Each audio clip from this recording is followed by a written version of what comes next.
I dated my ex-boyfriend for a few years, and we broke it off a few months before COVID. We were both madly in love, and I'm still not over him. My best friend knows this. A few months ago, she started getting distant from me, and it's super unusual for me because she needs me for everything. Like just a few things that I helped her do. Find colleges, apply to colleges, help donate money for her college fund, help her build her resume, find her therapy, find her a job, and countless other things. I even paid for a lot of stuff for her, like going on trips and such. She didn't really do much for me and was somewhat of an emotional support because we'd always talk about her, but then I really didn't mind and didn't care what I did for her. She was my best friend forever, and you love your best friends. We're sisters. Last month, she broke and told me that the reason that she's so distant is because she's quarantining with my ex, and they're a thing. Whatever hopes I had of getting back to my ex are squashed because I don't think I can get over him hooking up with my best friend. I'm super heartbroken, and I know that you don't own people, but that doesn't mean that you can't be upset about their betrayal. Yes, dating your best friend's ex that she still loves is a betrayal. She asked me if I was happy for her, what the hell, because she finally got a good job and a nice boyfriend.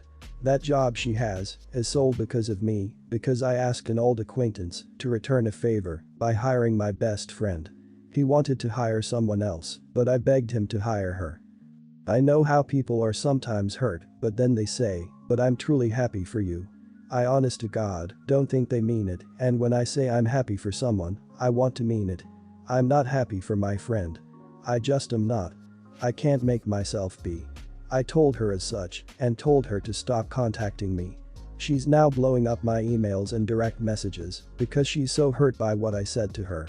My dad said that I should have just kept this to myself since I know my best friend is a sensitive person and is hurt. But what about me? Am I given a sensitivity pass because I've looked after my friend for so long? Do my feelings just stop mattering at some point? Most definitely not, the idiot. That's pretty messed up, especially considering how little time has passed and how much you've done for your friend.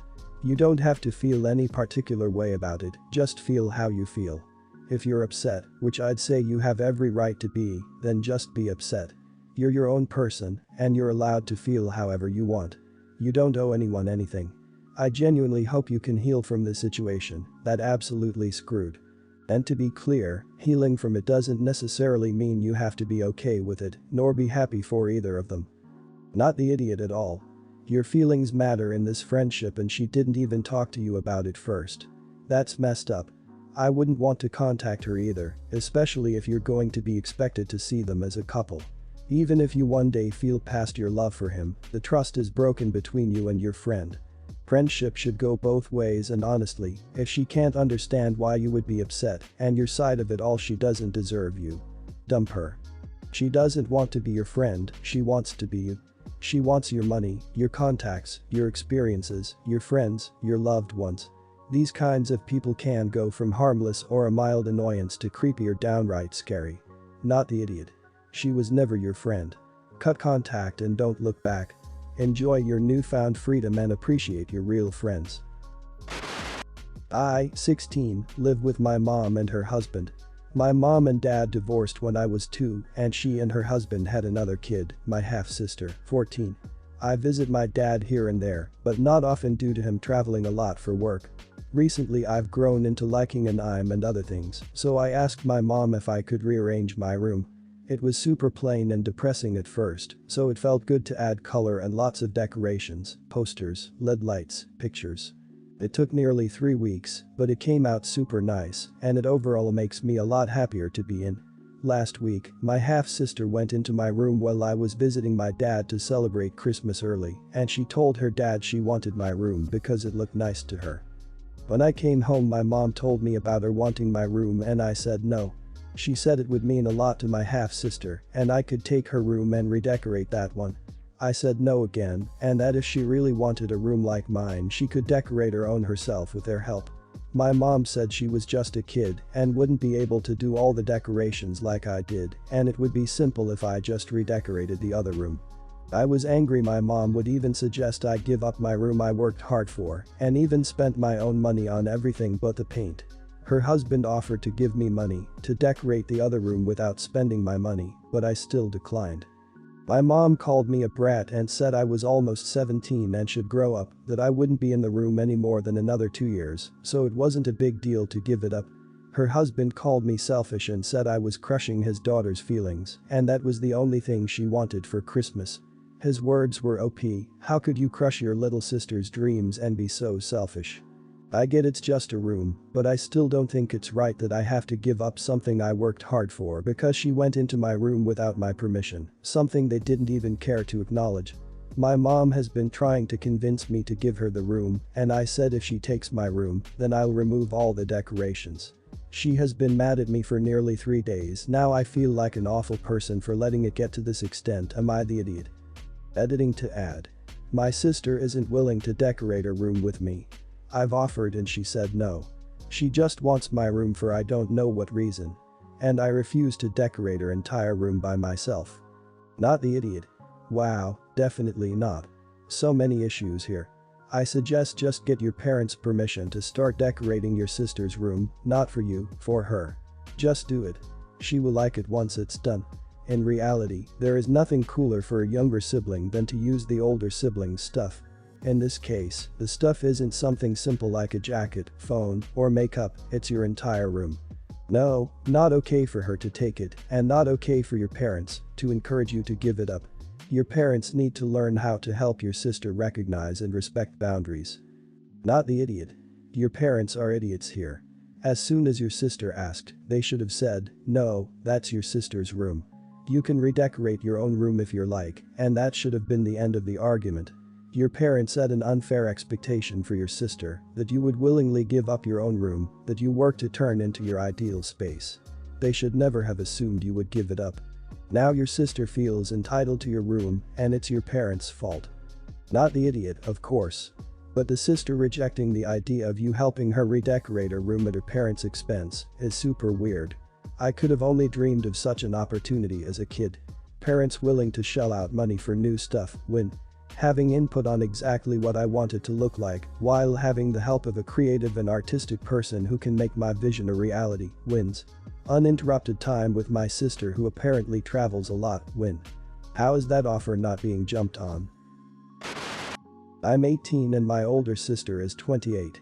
We've never gotten along because she's seen as the golden child and gets away with so much. She is still living at home with the parents while I'm at college now, writing this. She's a preschool teacher and has been for about 3 or 4 years. She loves to tell stories about her classroom experiences, but she's also brought them to the house and kind of treats me as if I'm one of her school kids. Specifically, she has this, what I call it, problem with pronouns where I apparently won't use them and she'll correct me. We would be eating dinner and I would turn my head to my older brother and ask for the salt and she'll say no, my name, use your words. She means me to say my brother's name before asking for something, so in her head, it would be correct for me to say Joe, could you pass me the salt? And it's not in just these dinner instances, or otherwise, I would just tolerate it, but it's also in simple sentences. We'll be talking about Tim, for example, and I would say something like yeah, he's so nice and friendly, and she'll literally stop the conversation, even one where she isn't a part in, and make me say yeah, Tim is so nice and friendly. She'll do this for every time I use a pronoun, you, he, she, they, even when it's confirmed that person identifies as a male or female or other, and when the context is already given, so that I don't have to keep saying the name and can instead just use him, her, they. I've talked to her multiple times about this, it's been going on for about 2 years now, a couple of years after she became a preschool teacher, and have also tried to ask our parents to address it, but lo and behold the golden child gets her way again, and they even think that it's funny when she does this. It finally came to a head in August, before I left for college. I honestly think it was my breaking point. I said, holy crap, why are you a preschool teacher if you don't even know how the hell pronouns work? Stop with your superiority complex and being so condescending for God's sake. They kicked me out, sister had a lot of influence on this, and I lived with my older brother for the rest of the summer. I've already decided to stay on campus for all of the holidays and I said so to my brothers, to give them a heads up. I'm now legally an adult, 18, and can now make that decision.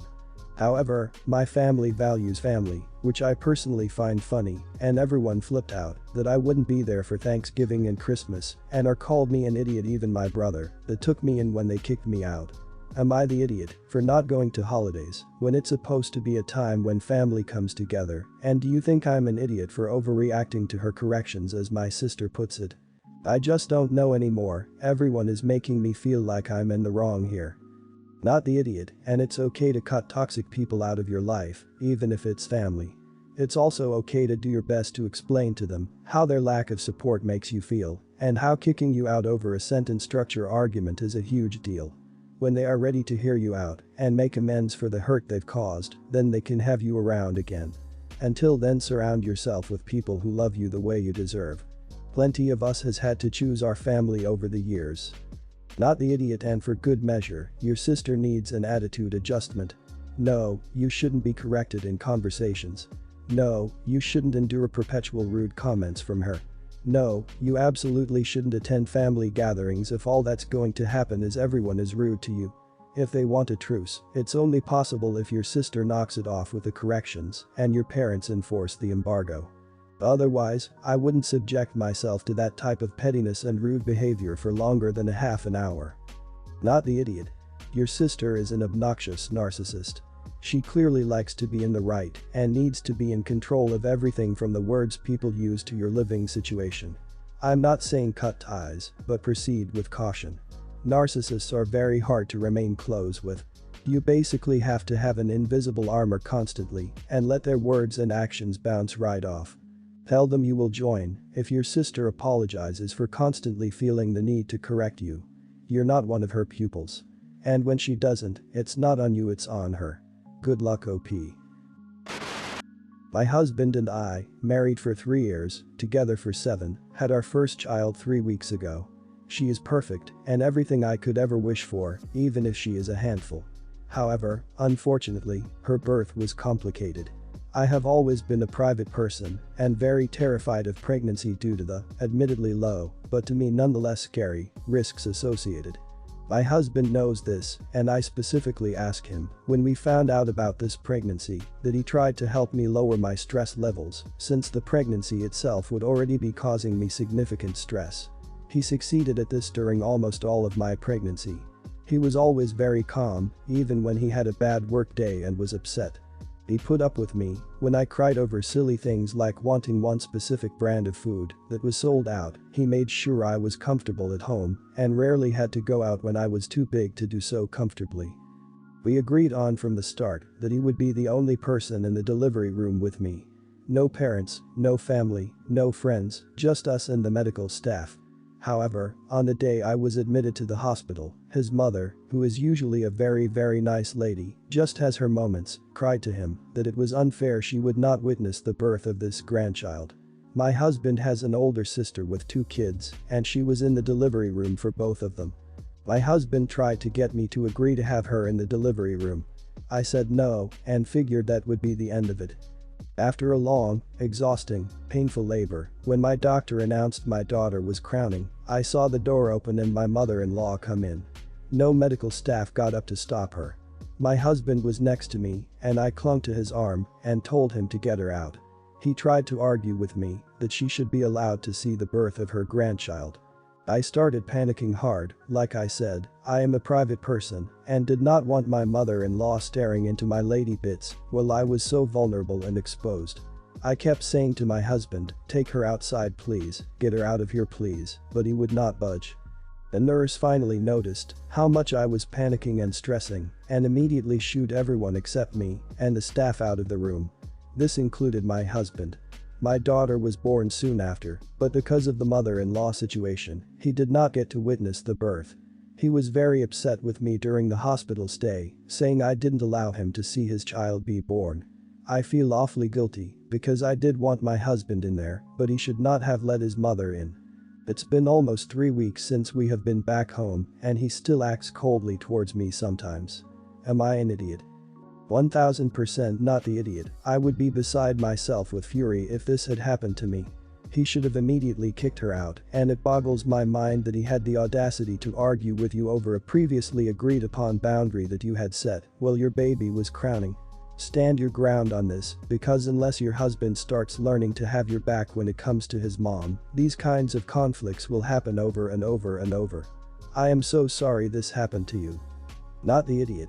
Your husband didn't allow himself to see the birth of his child. It's his own fault for not listening to you. You established well before the actual birth it was just to be you and him. He let his mother pressure him into being there, and he caved to her demands over the comfort of his own wife, the woman actually in pain and pushing out a baby. Maybe he'll learn his lesson and can be there for the birth of the second if you choose to have another child. Not the idiot, and yeah, he is. He knew your wishes for this medical procedure of yours, and I can't help but wonder if he felt you would just roll over on it because of how supportive he'd been right up until then. The number one priority for medical staff in the delivery room is you and the baby. If a family is causing conflict and stress, they remove it for the well-being of you both. This was the right call. He can dig into this resentment all he likes, but his lack of a backbone and choice to ignore his wife's health choices and wishes make him an idiot. My fiancé is quite well off, and while I don't make as much as him, I certainly would not be struggling on my own. He rotates between a few very expensive watches that he wears to work, and while we have a good grasp on financial literacy, we aren't shy about spending for the important parts of life. We openly share finances, so I know he isn't secretly in debt or any such nonsense. The ring is nice and understated, but more of a nice stacker than an engagement ring to show off. The stone, which I'm doubtful of being a diamond, is quite small. It is not heirloom. When friends or family get engaged, there is always the excitement in sharing the news, and inevitably someone will ask to see the ring, and then everyone coos over it, and it's a good time. When I showed mine, the mood got awkward, and they feigned excitement just long enough until it was okay to change the topic. This is not a knock on them, they are just terrible liars. I would like to make clear that I am not expecting a 3-month salary ring or an over-the-top wedding. However, this is a piece I will be wearing daily for decades and is largely considered a symbol of his love. I know not all feel this way, but we do. Or at least I thought we did.